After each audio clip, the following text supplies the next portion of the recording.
So guys, আপনারা যদি আমার ইমোটের দিকে না থাকে, আমার ক্যারেক্টারের দিকে তাকান, তাহলে দেখবেন আমি আমার পার্মানেন্ট গেটআপ পরে আছি। আরে এই সময় আবার সোহানা ইনভাইট দেখেন, যার দিকে কি বলে। আরে বুঝলাম না, এই বটটাকে গ্রুপে ইনভাইট দিছে কে? আরে এই বট জীবনে এরকম লবি দেখছো?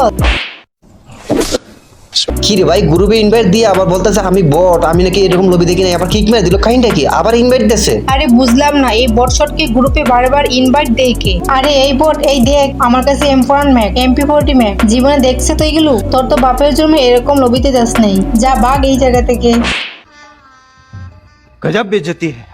কি রে, ওদের আবার হলোটা কি? ওরা কি জানে না আমার কাছে সবগুলো গান ম্যাক্স আছে? ওরা আমাকে গ্রুপে নিয়ে আবার এরকম অপমান করতেছে, কিক মারতেছে। কাহিনীটা কি? আবার জয়েন দিয়েছে ভাই। আরে সুহানা, তোমার হলোটা কি? বারবার গ্রুপে ডাক দেয়া, এই আবল তাবল কি বলতাছো? তুমি কি জানো না আমার কাছে সব ইভো গান ম্যাক্স, এই M4 আর MP40 দেখায় কি ভাব নিতেছো? হ্যাঁ আরে রেজাউল ভাইয়া, একটা স্ক্রিপ্টেড ভিডিও বানাইতেছি তো, তুমি গ্রুপে আসবা, আসার পর আমরা ম্যাক্স ইমোট মারমু। তুমি কোনো ইমোট মারবা না, যাতে সবাই ভাবে তোমার কাছে কোনো কিছু নাই।